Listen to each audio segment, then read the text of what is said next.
Assalamualaikum warahmatullahi wabarakatuh.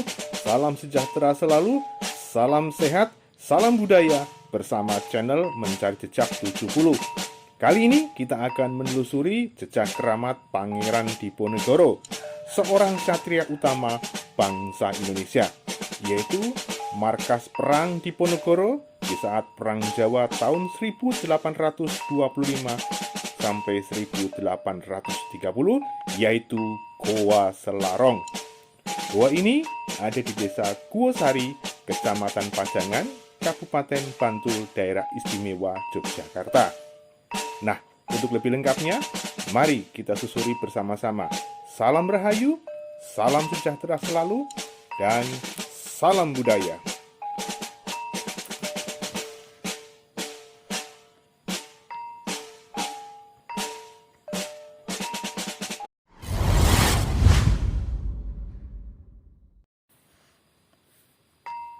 Ya, para permisa yang budiman, yang selama ini selalu setia mengikuti perjalanan-perjalanan telisik telusur daripada channel Mencari Jejak.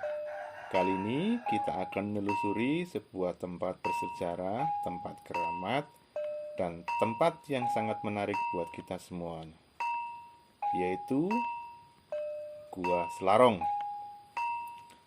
Sebelum kita menelusuri Gua Selarong, kita lihat dulu profil asal-muasal sejarah dari Gua Selarong agar kita semua menjadi jelas duduk perkara asal-muasal sejarah daripada mengapa ada Gua Selarong dan mengapa ada sejarah di situ. Kita mulai dulu dari background profilnya. Bendoro Pangeran Haryo Diponegoro adalah salah satu seorang pahlawan nasional dari negara kita, bangsa kita, Republik Indonesia di masa lalu. Beliaulah yang memimpin Perang Jawa selama periode tahun 1825 sampai 1830 melawan pemerintah kolonial Hindia Belanda. Beliau lahir pada tanggal 11 November 1785 di Yogyakarta. Dan beliau wafat pada tanggal 8 Januari 1855 di Makassar, Sulawesi sebagai seorang tahanan dan pengasingan. Nama lain beliau adalah Mustahar. Dan beliau merupakan putra dari Sultan Hamengkubuwono III. Lahir dengan nama muda yaitu Bendoro Raden Mas Ontowiryo. Setelah ayahnya naik tahta menjadi Hamengkubuwono III, beliau bernama Bendoro Pangeran Haryo Diponegoro. Nah, di Gua Selarong inilah Pangeran Diponegoro memulai tapak sepak perjuangan habis-habisan melawan keberingasan, melawan ketidakadilan Kompeni Belanda. Sejarah mencatat bahwasanya Perang Diponegoro atau Perang Jawa dikenal sebagai perang yang paling banyak menelan korban jiwa dan materi dan sebagainya dalam sejarah Indonesia itu. Total yakni 8.000 korban serdadu Hindia Belanda, 7.000 pribumi dan 200.000 orang Jawa, serta kerugian materi sebanyak 25 juta gulden.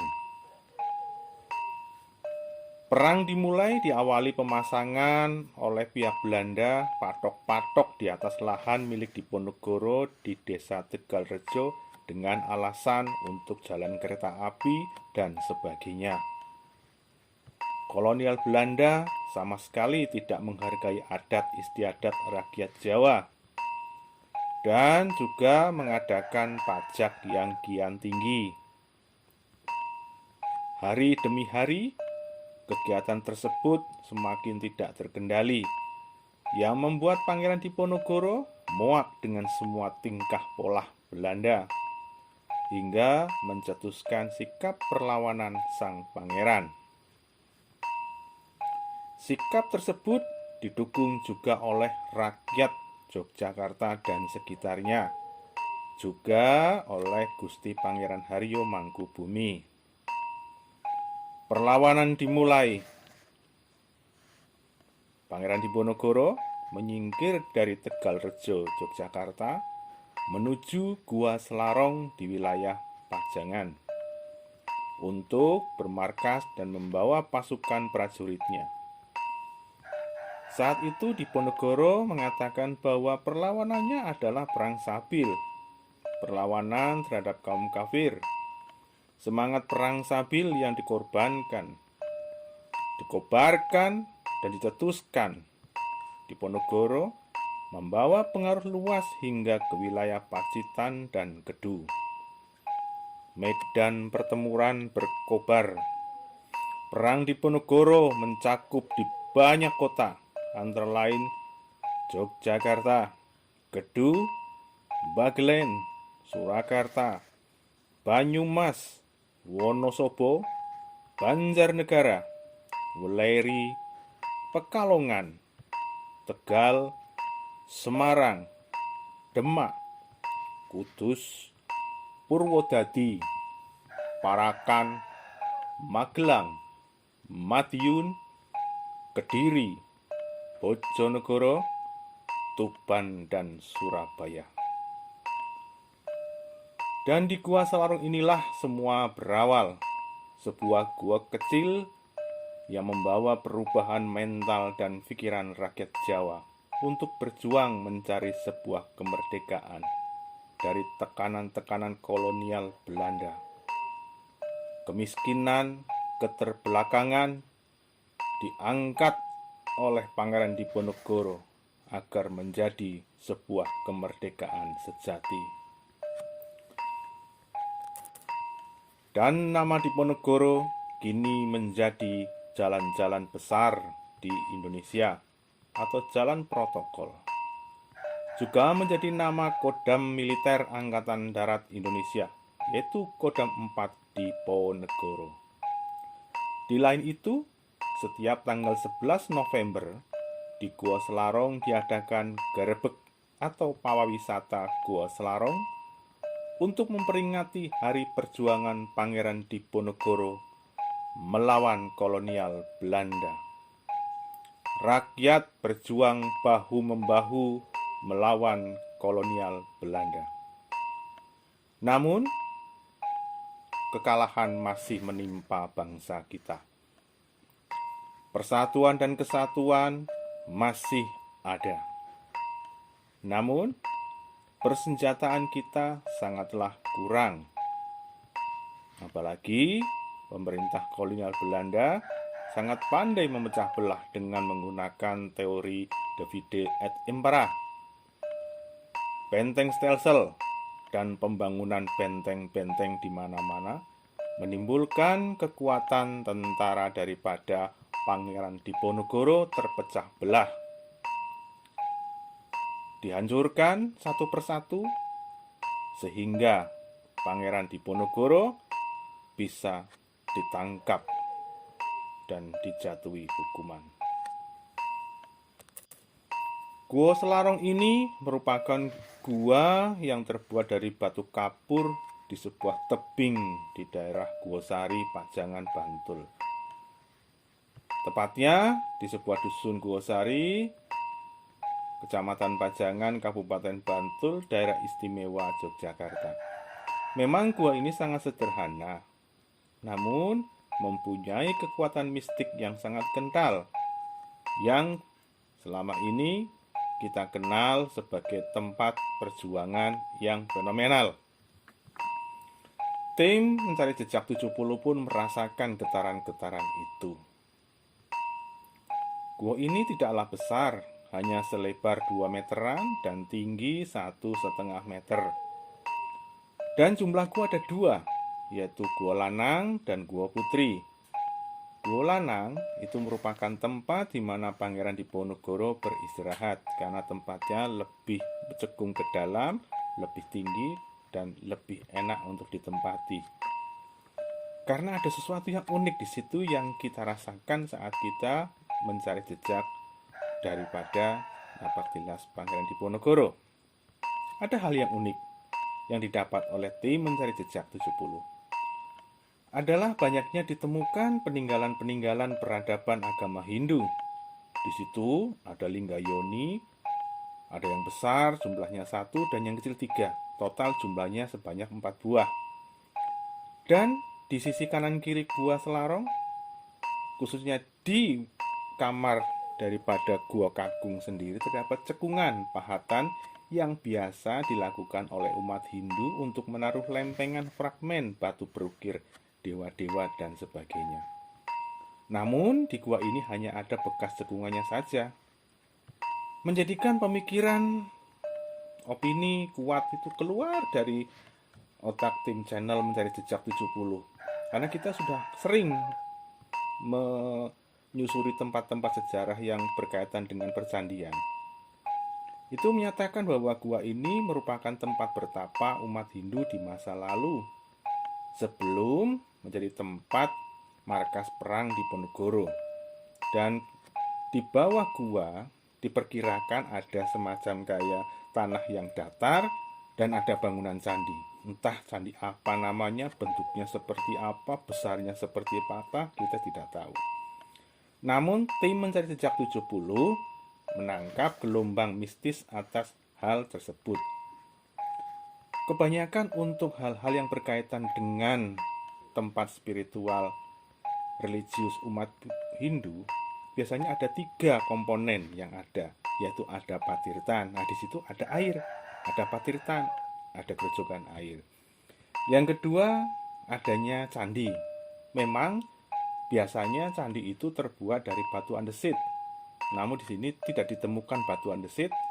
Kita tidak tahu batunya entah di mana ataupun kemana ataupun lari kemana. Kita tidak tahu. Dan ada gua. Biasanya gua itu dipakai untuk kegiatan bertapa. Hal ini tuh hampir mirip seperti apa yang kita temukan waktu kita mengadakan kunjungan atau telusur sejarah di Gua Surocolo. Ini mirip kondisinya. Kebetulan Gua Surocolo ada di atas Bukit Kapur juga. Mirip seperti ini. Yaitu di Jalan Parangtritis, nanti setelah jembatan Kretek kita ke kiri, nanti ada Gua Jepang. Nah, sebelum Gua Jepang ada namanya Gua Surocolo. Di sana pun ada patirtan, gerjogan air, ada bekas-bekas candi, namun batu-batunya berserakan ada, yaitu batu andesit yang merupakan batu yang dipakai untuk pembuatan candi. Dan juga ada guanya. Nah, di sini ada 3 komponen, mirip sekali. Namun tempat tersebut di Gua Surocolo dulunya sebagai markas perang Sunan Mas di saat perang pra pecahnya Mataram sebelum perjanjian Giyanti. Beda masa, beda tahun, beda tempat, namun ada kemiripan suasana dan kondisinya. Dan untuk naik ke tempat Gua Selarong, kita tuh harus mendaki anak tangga cukup terjal, namun aman lah. Sebab pengamanan anak tangga cukup banyak dan banyak pepohonan yang rindang yang banyak memberi kesejukan dan kesegaran saat kita naik ke atas. Jika para pengunjung akan mengunjungi tempat tersebut, bisa menggunakan banyak moda transportasi, bisa menggunakan bis besar, bis kecil, mobil pribadi, ataupun sepeda motor. Sebab jalan menuju tempat tersebut cukup lebar, aman, halus, apalagi parkirannya juga luas di tempat tersebut. Pendukung tempat kunjungan juga cukup komplit. Ada musola, kamar mandi, restoran, warung makan, oleh-oleh khas Gua Selarong, juga buah-buahan khas di sana. Ada sawo, ada banyaklah pokoknya di sana, bisa dilihat. Juga makanan khas Yogyakarta, ada geplak, ada ya macam-macam ya. Juga ada jual cenderamata kayak kipas dan sebagainya, khas daerah Pajangan. Kita bisa mendatangi tempat tersebut dengan keluarga, dengan teman, dengan sahabat, agar kita bisa melihat sebuah sejarah masa lalu, bahwa negara ini merdeka itu bukan gratisan. Artinya tempat ini, negara ini dibangun oleh darah dan air mata. Kita ketemu lagi di lain konten dan di lain tujuan sejarah. Salam sejahtera selalu, salam budaya.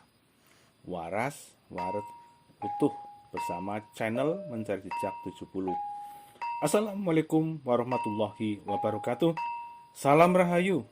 Oh ya, jangan lupa subscribe ya dan like-nya, agar kami semakin berkembang, agar kita bisa mencari tujuan atau tempat-tempat yang lainnya, agar kita bisa mendapatkan informasi yang banyak, agar juga sedulur semuanya bisa melihat sejarah-sejarah yang lainnya, tidak cuma Gua Selarong, tapi tempat-tempat yang berbeda, yang menarik, yang bisa menambah wawasan budaya, wawasan informasi, dan wawasan-wawasan yang lainnya.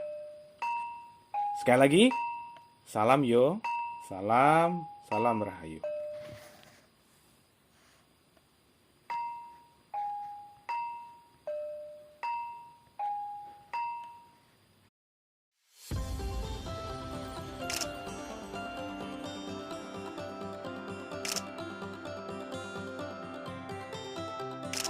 Jangan lupa subscribe dan like-nya ya, agar kami semakin berkembang dan bisa mendapatkan informasi-informasi yang lainnya. Salam Rahayu.